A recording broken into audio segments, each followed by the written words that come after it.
Bonjour Grégoire pour le monde des études.fr avec un nouveau tuto sur Excel pour des utilisateurs déjà un petit peu avertis. Et le but de ce tuto, c'est de voir comment faire des graphiques dans une cellule, un peu de cette façon-là, avec une méthode qui est valable bien sûr à la fois dans Excel 2010, donc je vous montrerai la méthode spécifique pour Excel 2010, mais surtout ce qui est intéressant ici c'est de voir la formule, oui parce que c'est une formule qui est valable dans tous les autres Excel, avant que on crée les graphiques, que Microsoft crée les graphiques Sparkline, qui sont les graphiques spécifiques pour dans les cellules. Donc on va voir qu'il y a des méthodes, il y a la méthode avec la formule rept qui permet de faire ce graphique dans une seule cellule. On peut mieux le voir sur la deuxième feuille. Voilà, là on a les trois méthodes qu'on va voir après dans la deuxième étape.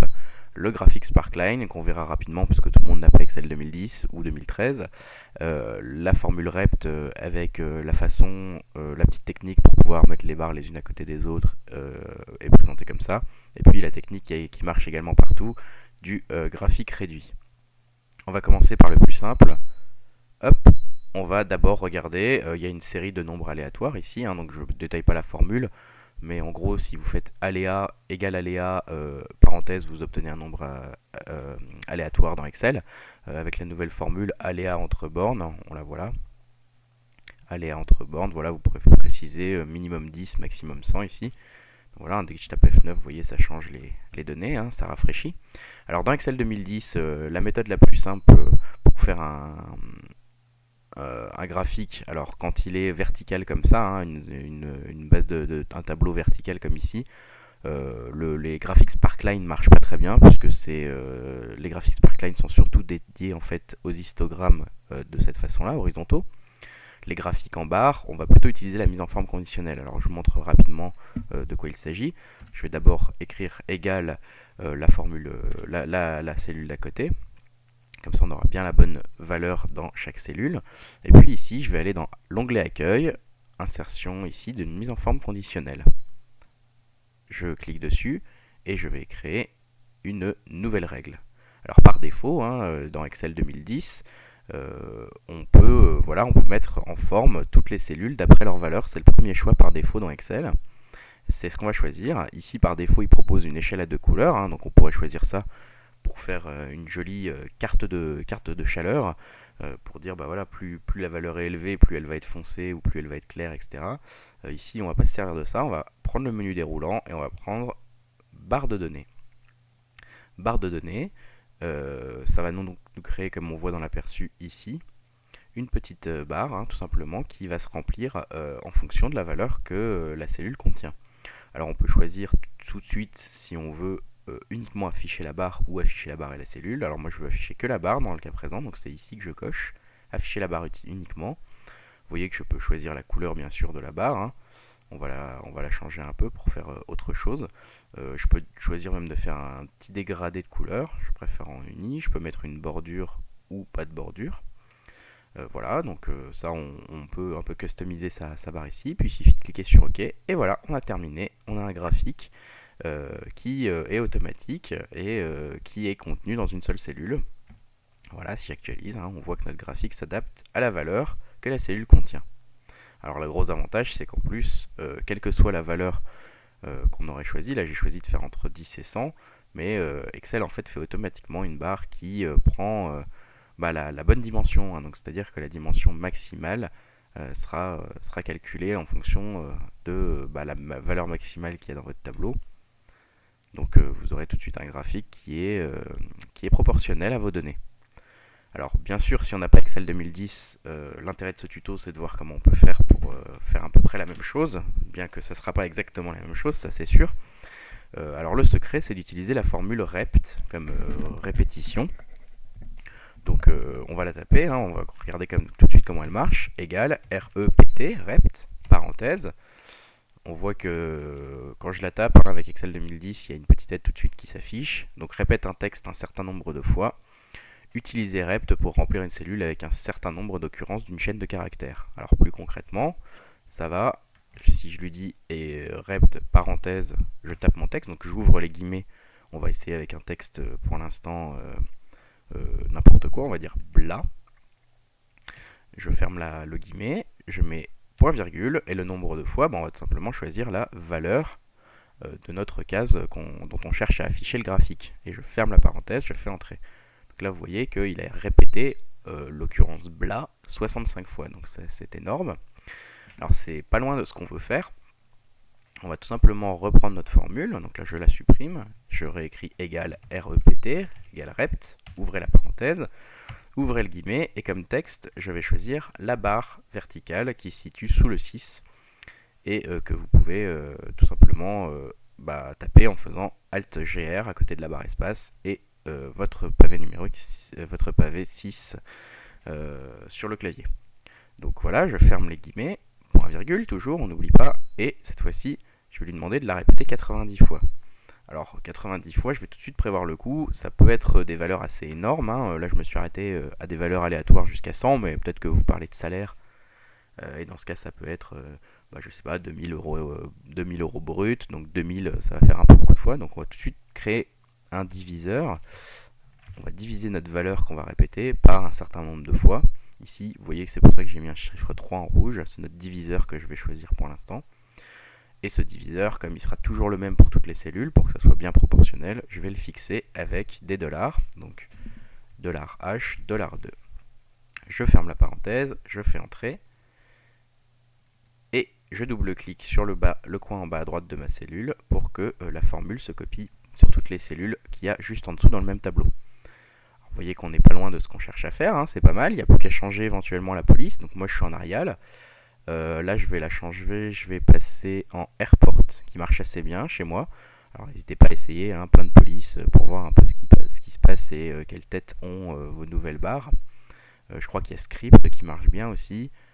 Alba Mater, il marche pas mal aussi. Voilà, j'aurais pu en choisir une autre, hein. Donc moi j'ai dit que je prenais Airport que je trouve pas mal. Je vais la grossir un petit peu, je la passe à 11, voilà. Et je peux du coup ici c'est une formule qu'on a, hein, qui est dans notre cellule. Donc on peut comme une police normale en fait, hein, la changer. Vous voyez, elle vient de changer la police, mais on peut aussi changer la couleur de la police si on le souhaite. Voilà, donc si on veut mettre certaines barres en valeur, on peut réappliquer un format conditionnel, une mise en forme conditionnelle avec ces barres là, hein, en disant voilà, si c'est égal ça. Bon là je fais quelque chose très rapidement, je suis même pas sûr que ça va marcher, mais on va voir, supérieur ou égal à 50. Alors on va mettre la police en couleur. Voilà, j'ai mis une petite mise en forme conditionnelle, je vous l'explique pas spécialement, mais en gros ça consiste à lui dire, vous voyez, dès qu'il y a une valeur qui est supérieure à 50 ici, tu me mets la police en cette espèce de bleu-vert, et comme ça on a quelque chose où on a un graphe en plus qui est un peu personnalisable si on le souhaite. Donc voilà une bonne solution pour faire une première aperçu à vos clients de certaines valeurs, rendre un tableau un peu didactique. Avec le diviseur commun, j'ai l'avantage que je peux augmenter un peu mes barres si je veux. Vous voyez, donc là avec 1, effectivement, elles étaient beaucoup trop grandes. Avec 2, ça rentre. Avec 3, c'est pas mal. Enfin voilà, on peut en plus changer la taille de nos barres assez facilement parce qu'on a créé ce diviseur. Donc voilà, n'hésitez pas à vous servir de cette formule rept, donc égal REPT. Ouvrez la parenthèse, vous ouvrez les guillemets, vous tapez votre texte, vous fermez les guillemets. Donc le mieux pour faire un graphe en tout cas, c'est le texte, la petite barre verticale. Et puis ensuite, point virgule, le nombre de fois où le texte doit se répéter. Alors on va voir là comment faire un histogramme maintenant, avec 3 solutions possibles. Alors une qui fonctionne que dans Excel 2010 et supérieur, et puis les 2 autres qui fonctionnent dans tous les Excel. Pour pouvoir faire un peu pareil, un graphique en une seule cellule, hein. Donc vous voyez que j'ai qu'une seule cellule ici, j'ai pas de fusion de cellules ni rien. Et j'ai un bel histogramme qui se fait automatiquement et qui s'adapte automatiquement. Et j'ai également une deuxième solution qui marche de la même façon, enfin pas de la même façon, mais qui marche aussi de manière automatique et qui marche dans tous les Excel. Alors la première solution, on va ici tout supprimer. que j'avais déjà préparé un tableau. On va l'appeler, donc c'est la solution Sparkline qui marche. Sparkline, c'est juste dans Excel 2010. Et on va voir tout de suite en quoi elle consiste. Alors, dans Excel 2010, ils ont créé une nouvelle option qui est absolument géniale, qui est insertion graphiques Sparkline qui sont là. Donc près de vos graphiques, c'est les petits graphiques Sparkline. On va insérer un histogramme et la plage de données. Vous voyez, automatiquement, ça vous ouvre une fenêtre. Il va vous demander de sélectionner des données. Donc nous, on va sélectionner la première ligne.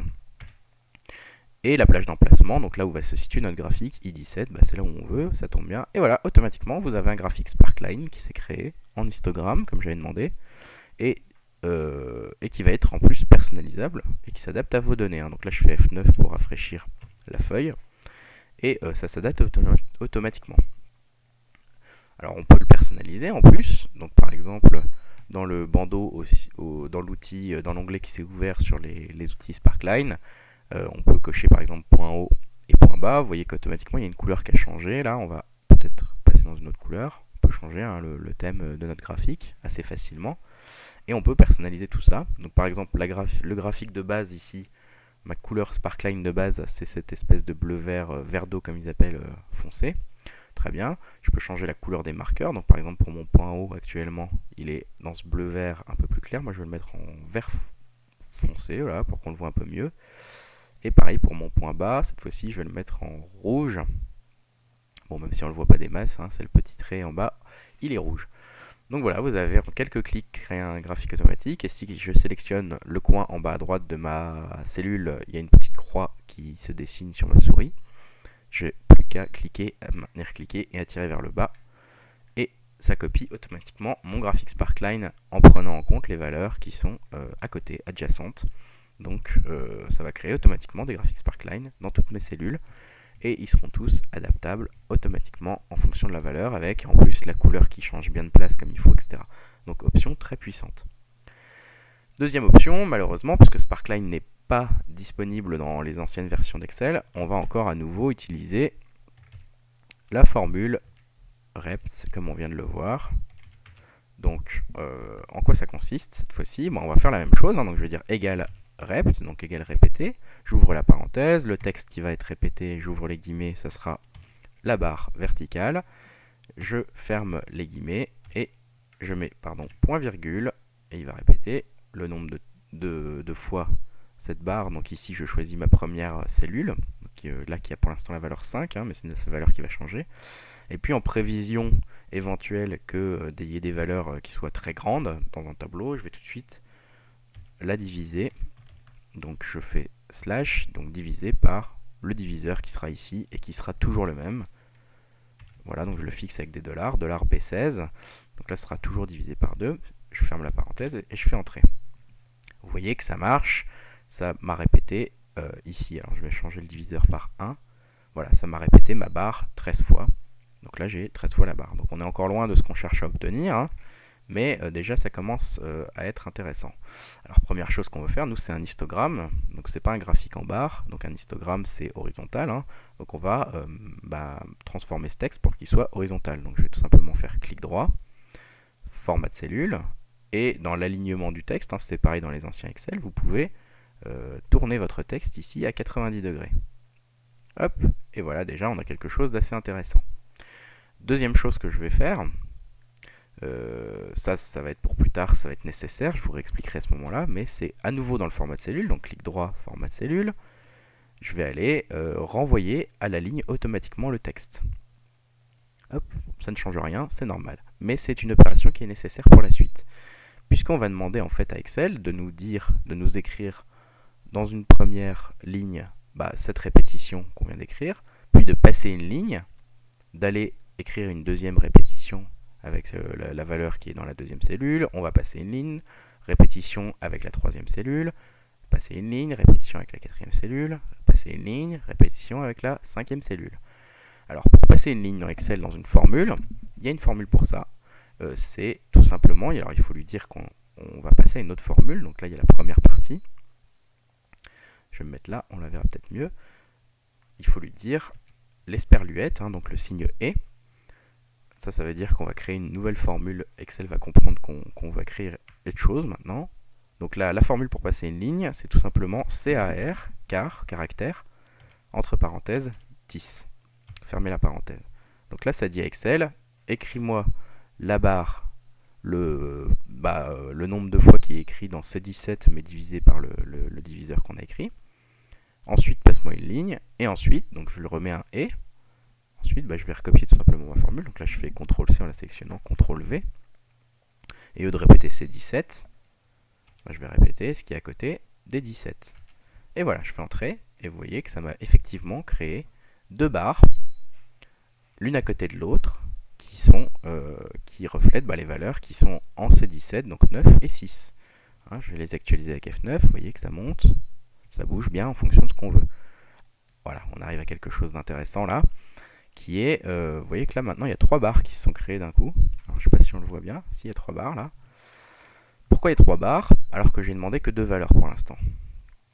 Parce que justement en fait ma troisième barre, vous voyez que c'est la valeur, ma deuxième barre pardon, c'est la valeur 19. Et 19 en fait il a répété 19 fois le caractère, sauf que ça ne rentre pas dans la cellule. Et là j'ai cliqué tout à l'heure dans les options format de cellule, vous vous souvenez, renvoyer la ligne automatiquement. Donc forcément il a touché le bord de la cellule, renvoyer la ligne automatiquement, il revient à la ligne. Donc vous auriez dit, dans ce cas il suffit de décocher renvoyer la ligne automatiquement. Alors on va le faire, format de cellule, je décoche, qu'est-ce qui se passe? Je n'ai plus qu'une seule barre.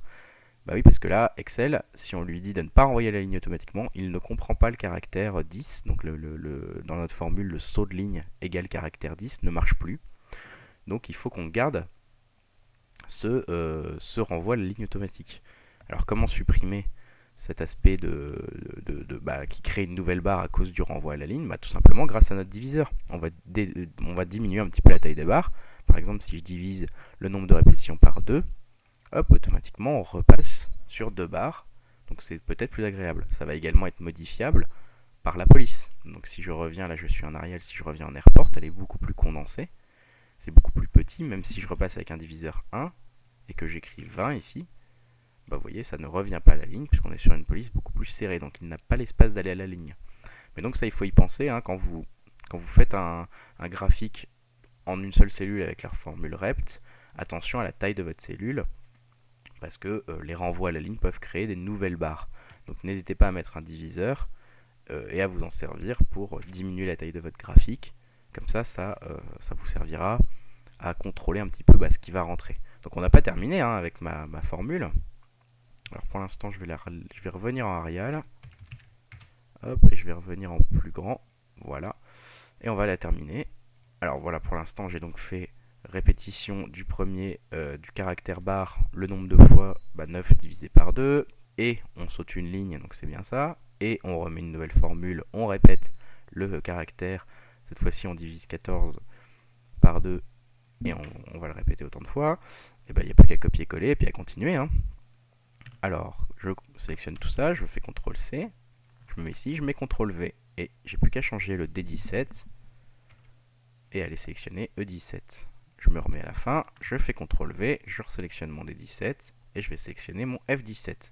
Je me remets à la fin, je fais CTRL-V, je sélectionne mon D17 et je vais aller sélectionner G17. J'ai plus qu'à faire entrer et j'ai mes barres qui sont créées. À nouveau, je peux changer la police, ce sera plus clair, ce sera plus beau, airport. Et éventuellement, je double-clique sur ma colonne pour ajuster la largeur. Et j'ai plus qu'à aller, hop, tirer vers le bas ce que je viens de créer pour créer mes graphiques automatiquement. Hop. Et vous voyez que ça marche très bien. On a notre graphique automatisé et qui donne un bel aperçu à notre client d'une série de valeurs qui peuvent paraître un peu rebutantes en quelques minutes en combinant la formule rept et la formule car 10 pour sauter une ligne.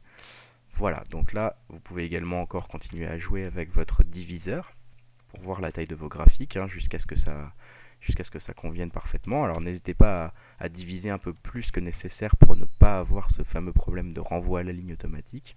Voilà, en divisant par 2, là j'ai l'impression que ça ne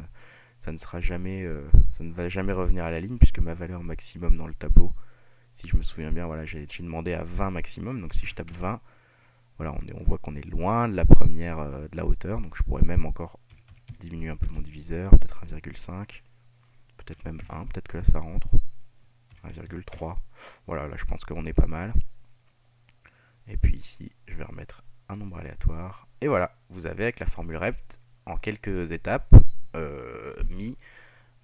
créé un graphique dans une seule cellule et qui est valable dans tous les Excel. Je vous mettrai également la formule par écrit dans le tuto, enfin sous le tuto, sous la vidéo du tuto sur le monde des études.fr. Comme ça, vous pourrez la recopier, la recoller. Et puis, pareil, sur le monde des études.fr, dans le tuto spécifique à celui-ci, sur les graphiques Sparkline, les graphiques dans une seule cellule, je vous mettrai directement aussi le fichier Excel pour que vous puissiez regarder comment ça se passe. Même si quand vous ouvrirez les graphiques Sparkline, si vous avez Excel 2003, vous ne verrez pas grand chose, ça ne fonctionnera pas. Et puis on va voir la troisième technique rapidement qui marche également dans tous les Excel, qui est la technique tout simplement du graphe réduit.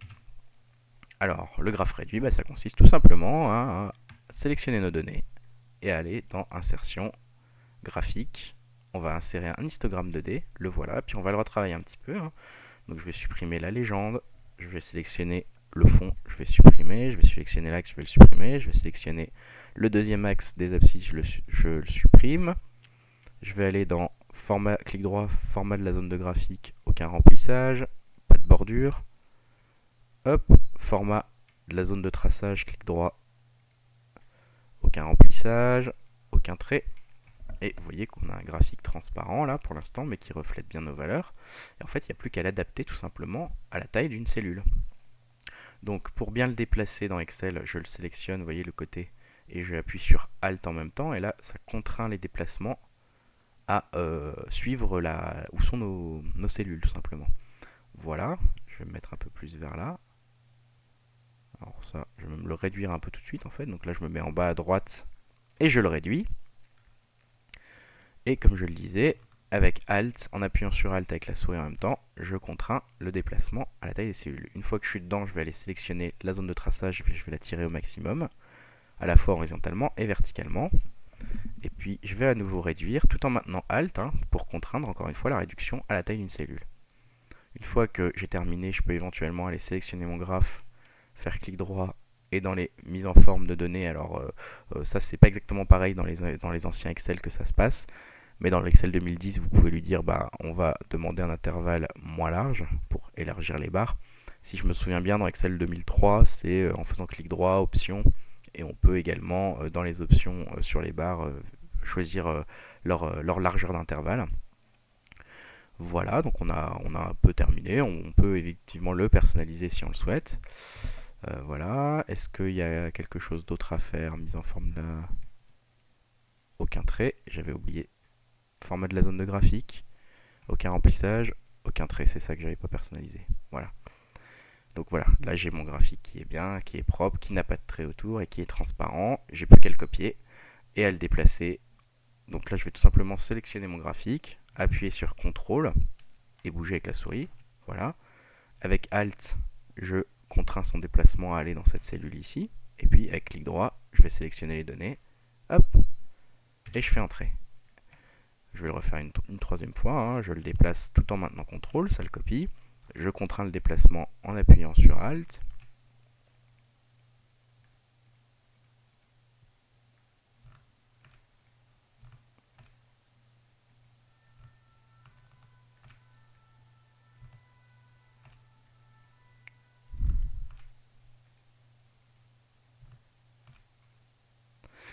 Voilà, je faisais un petit réglage pour que ça se passe un petit peu mieux. Je vais sélectionner les données et je choisis les données qui sont adjacentes. Alors là, visiblement, il y a un petit souci. Là, je ne sais pas pourquoi il veut absolument être aussi... Ah voilà, c'est tout simplement parce que j'avais mal réglé la hauteur de mon précédent graphique. Voilà, vous pouvez contraindre et puis comme ça passera un peu mieux. Voilà, donc avec cette méthode de contraindre un graphique à faire tout simplement la taille d'une cellule, vous pouvez avoir un aperçu très rapidement d'une certaine plage de valeur. Ça sera peut-être un peu plus agréable à votre client ou à votre professeur pour lire un peu toutes ces données. Voilà, n'hésitez pas à me poser des questions si vous en avez, à fouiller un petit peu la façon dont se passe cette formule rept. Si je récapitule un petit peu, on peut tout simplement répéter un caractère. Donc là, ici, on voit bien, je vais zoomer, hop. On peut répéter un caractère en tapant égal rept, le caractère en question entre guillemets, et puis le nombre de fois. Hein, on peut ce nombre de fois le diviser par un autre chiffre pour éviter qu'il y en ait trop. Et puis en écrivant la formule et en rajoutant la formule car 10 pour passer une ligne, ça peut nous permettre de faire des histogrammes ou des graphiques en barre en fonction du format de la cellule, qu'on n'oubliera pas de cocher renvoyer la ligne automatiquement et éventuellement de tourner si on veut faire un histogramme ou de laisser droit si on veut faire un graphique en barre. Voilà, n'hésitez pas à continuer à explorer cette formule rept. Si vous avez 2010, explorer les graphiques Sparkline, c'est absolument génial. Et puis pourquoi pas continuer à explorer les graphiques tout simplement réduits, hein, à contraindre un graphique dans une cellule, tout simplement en le déplaçant, et puis en le déplaçant en maintenant Alt, et également en le réduisant ou en l'agrandissant tout en maintenant Alt. Et comme ça, ça vous permettra peut-être de faire des choses un peu sympas dans Excel pour vos présentations. Voilà. Donc si ça vous a plu, il y a d'autres tutos qui sont disponibles sur ma chaîne YouTube et sur lemondedesétudes.fr. N'hésitez pas à venir y faire un tour et je vous dis à très bientôt.